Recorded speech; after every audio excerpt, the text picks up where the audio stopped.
Good morning, good evening, friends. Welcome to my channel, Ek Kitab Se Ek Moti. Today I'm starting or beginning a new series of videos related to this concept, which was extremely well expressed by the great spiritual master, the eloquent sage of India, Swami Vivekananda. He said this.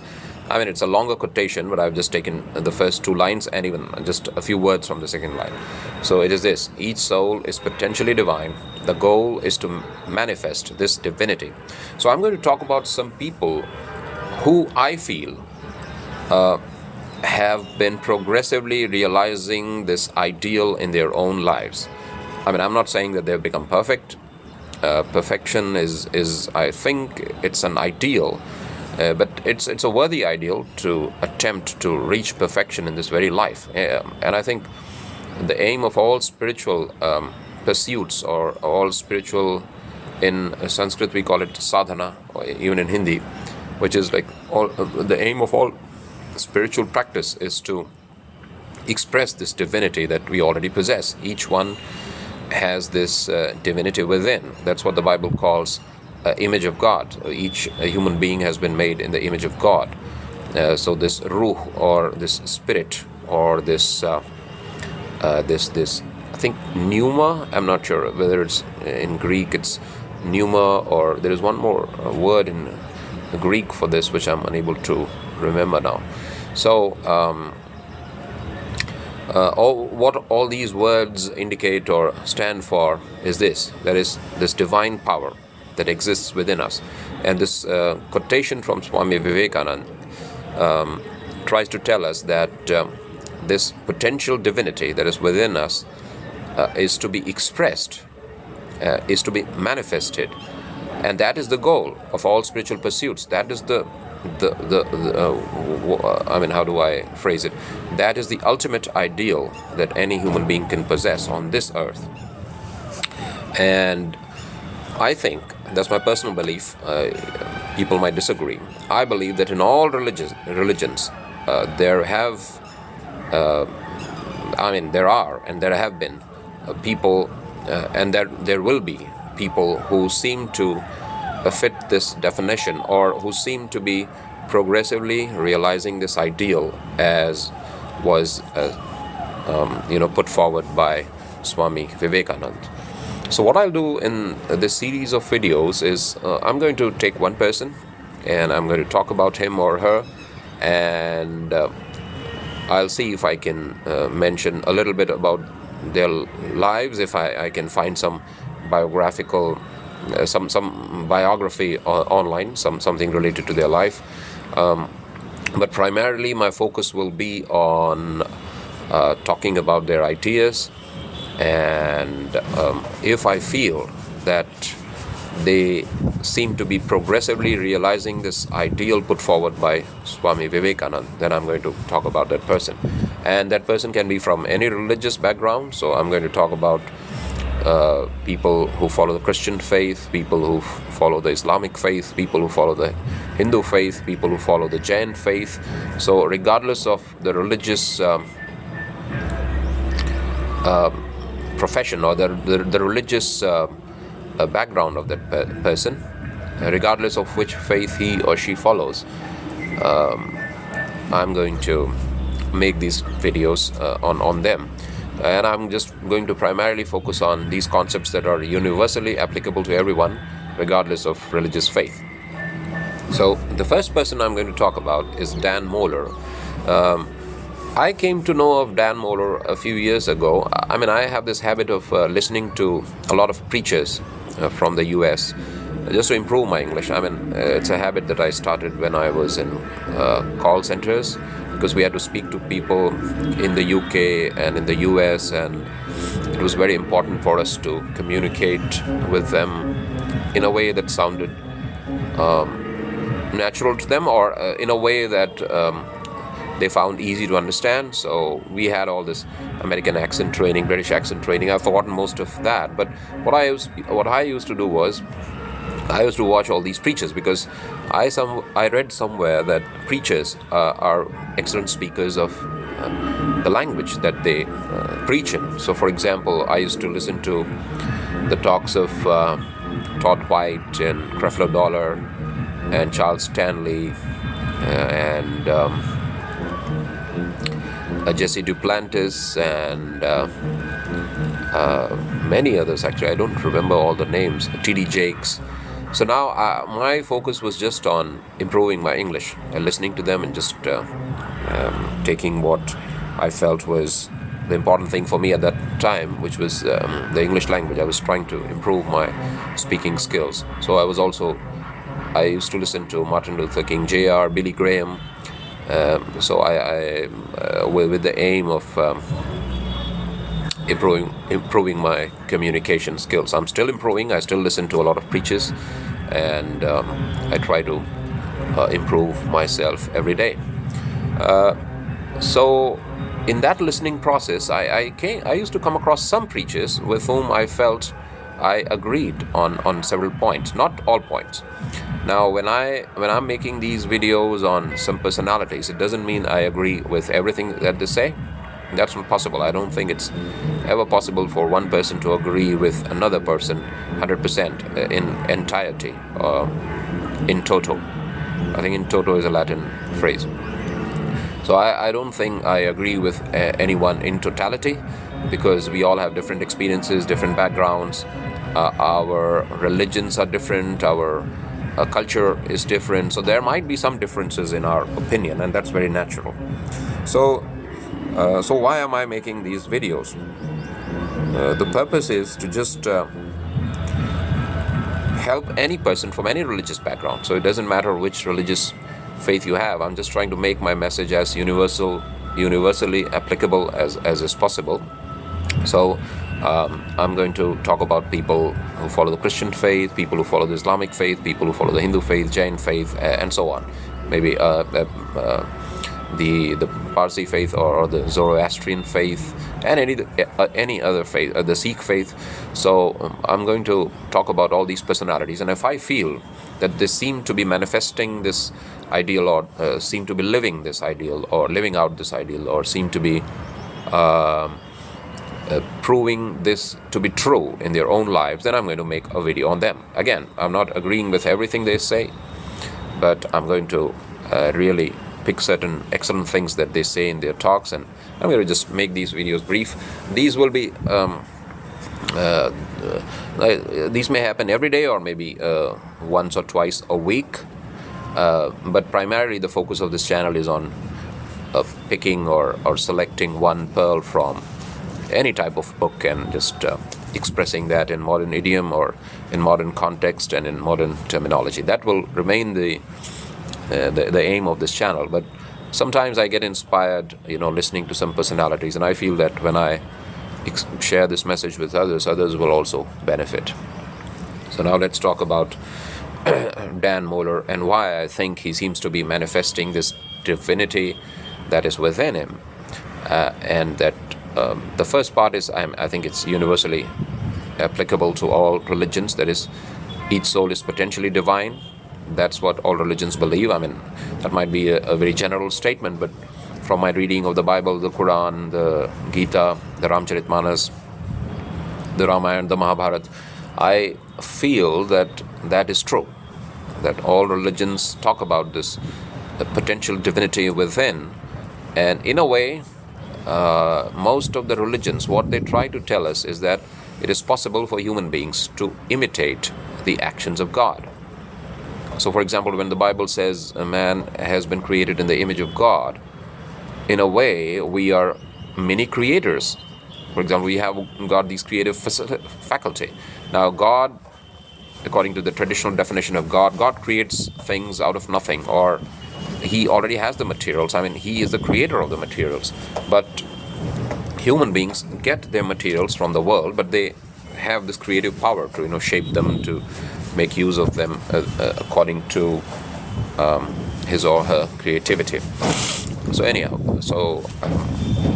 I believe that each soul is potentially divine, and I think that almost all religions,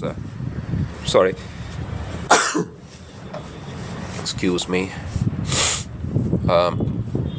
So I believe that each soul is potentially divine. Now, the goal is to manifest this divinity, and I'm going to select people who I think seem to be manifesting this divinity in their lives through their words and also through their actions. So now let's talk about Dan Mohler. Now, I heard of him when I used to listen to some videos of Todd White. He's a preacher in the US. And so Dan Mohler was the one who was the reason why Todd White transformed from being a drug addict, and he had a lot of other problems in his life, and he became a very successful human being, successful in a sense, contributing to society and helping others, become better human beings and so on. So I got curious and I started listening to some sermons of Dan Mohler. So what I gathered from his talks is this: that is, you need to die to yourself, or you need to let the divine work through you only by annihilating the self or the ego, or not wanting anything from this world, but always trying to express that divine power that exists within us in all circumstances and in all situations. Now let me just explain that.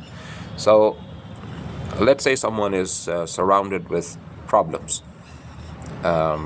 It might be financial, it might be some family related issue, maybe you live in a neighborhood that's not very conducive to your nature or to your belief systems, or you somehow are in a difficult situation surrounded with problems. So what Dan Mohler says is that you need to express that divinity regardless of your situation. That is, you need to be cheerful. What do we mean by expressing this divinity? I mean, how do we know that a person is expressing divinity? One thing is that they are not determined by circumstances. Their cheerfulness is not dependent on external circumstances. And the other thing is they don't live for their ego satisfaction. Their ego is kind of dead, almost killed actually. That is the ego in a sense, where we have this pride and where we want things to be done according to our own way, where we try to make others do things for us instead of doing things for others. So and also defeatist attitudes. I mean, the divine doesn't have anything of that sort. The divine doesn't expect anything from others. The divine doesn't become sad. The divine doesn't think about himself or herself. The divine acts for the benefit of others. The divine is always powerful and always strong and always active. And the divine is always bright and cheerful and spreads positivity wherever he or she is there. And the divine doesn't look at the faults of others. When I say the divine, in a sense, I'm not talking about God being as a judge. I mean, that's there in all religions. But what I'm trying to say is God is always willing to forgive our mistakes and to accept us and to let us start again. So if we want to manifest this divinity, we need to manifest certain qualities. And some of the qualities that Dan Mohler seems to manifest are these. That is, one, he's always cheerful. Whether he has medical issues, whether he has a disease or some problem with some family members, or he has a busy schedule. What I'm trying to say is external situations don't seem to matter to him, and he expresses the cheerfulness in his talks. If you listen to Dan Mohler, you'll realize that this man has got some divine experience, where he's able to maintain his cheerfulness regardless of the circumstance. So one is cheerfulness. The other thing is thinking about others and not about oneself. So anyone who's conscious of oneself cannot be manifesting divinity, because this ego and this divinity, these are kind of contradictory terms, or I should say these are at war with each other. So in all religions, even if you see the Bhagavad Gita, there is this talk of treating praise and criticism the same. Now that cannot happen unless the ego is dead in us. The Ramcharitmanas talks about that. So Tulsidas says a devotee considers praise and even words of abuse, or these words that are used to kind of denounces or criticizes. These mean the same. Words that praises or words that criticizes, these should be treated the same.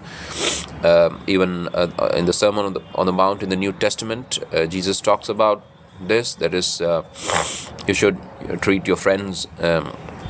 You should pray for your enemies, but that doesn't happen naturally. I mean, it doesn't come to the natural man who lives in the flesh. So this is what we mean by manifesting the divinity within, and that is that the flesh should be subdued. That is, the ego should be subdued. Wrath is the result of our ego, because ego is hurt. So, for example, why are we angry with someone? Because someone may have offended the self, that the ego in us. The other thing is, why are we jealous? Maybe we feel that someone is getting ahead of us. Why are we what else? Why are we sad? Because we want something for the self from the world. Why are we discouraged? Again, circumstances are telling the self, or maybe indicating to the self, that things might be bad for the self. So the moment you forget yourself, you start expressing this divinity within. And Dan Mohler seems to be doing that. That is, he seems to have forgotten his own comfort, his own worries, his own finances, and he's just willing to express the divinity that he has experienced in his life. So I think these are some of the things that I can think of when I think of or when I listen to Dan Mohler. These are the things that I hear him often say. And let me see whether I have missed anything and whether I should talk about anything else. The other thing is, I was listening to a person many years ago, and he said that if someone says, I am intoxicated, that I'm drunk, then you will believe that person only when there is some indication of intoxication in his or her behavior. I mean, if he has consumed alcohol or liquor, I mean, God forbid, I'm not encouraging that. What I'm saying is, if someone claims to have consumed an intoxicant or alcohol, then in their behavior that should manifest. So if someone says, I am a devotee of God, then words alone are not enough. That should show in their behavior, in their words, in their actions, in their facial expression. If that's missing, then we know that their claim is false, or maybe it's a very feeble claim. Maybe there is some kind of divine experience, but that's a very feeble experience, and the words seem to suggest that they have had experience greater than what their words indicate. What I'm trying to say is this concept of expressing divinity is not just words. It has to show in your behavior. And the other thing about Dan Mohler is he has influenced many lives. He has touched many lives. People who were suicidal, people who felt that there was no way out of their difficult situation. If they met Dan Mohler, they felt that this person loved them regardless of their evil behavior. Yes, I think this is another thing that we can call a manifestation of divinity, and that is loving others regardless of what they do to us. So it's unconditional love for others. What do we mean by love? It means that we have nothing but good intentions for others. We just want the best things to happen for them. Now, these things are very easy to say when someone says bad words about us or treats us harshly. Then we forget all this. But Dan Mohler seems to be a living example of that attitude of just loving others unconditionally. And what else? What are the other divine manifestations that I see in Dan Mohler? Yes. The other thing is the idea that even on this earthly life, on this earth, in this earthly life, we can attain sinless perfection. That is, sinlessness is not just a distant ideal. It can be attained and practiced in this very world. And that's what the Gita also says, that before the destruction of this body, the successful person is the one who has been able to conquer anger and desire. So these two sources of the ego, the ego is angry, the ego has desires. So when the ego is dead, when it's completely subdued, that's when the divine manifests within us, and we start expressing this joy of divinity in our everyday actions. The other thing is handling pressure. So when you have the divine within you and it has started expressing yourself, you won't feel outside pressure at all. I mean, you'll always know that you have the divine with you and helping you, so why should you be worried about anything? So you won't be worried about the outcome of any of your situations or actions at all. You'll know that with the divine guidance, you'll be able to achieve success in whatever undertaking you take.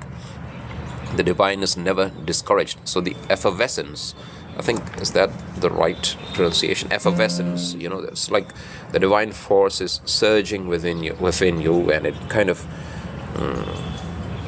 I think, even in spite of you, it makes you do things for your own good. So that's what I wanted to talk about in today's video. So I hope I've covered most of the things. So let me recapitulate. Dan Mohler seems to be a living example of this idea of Swami Vivekananda that each soul is potentially divine and the goal is to manifest this divinity. The reason why I believe that is so is that Dan Mohler is cheerful, Dan Mohler is selfless, Dan Mohler expresses unconditional love for others. He does not crumble under pressure, and he expresses that joy. He doesn't believe in defeat, and he believes in perfection. That is, we can live sinless lives in this world. And there are many other manifestations of divinity. I'm unable to recall everything in this video, but I may make another video on Dan Mohler later. But for now, that's it for today. Thanks for watching.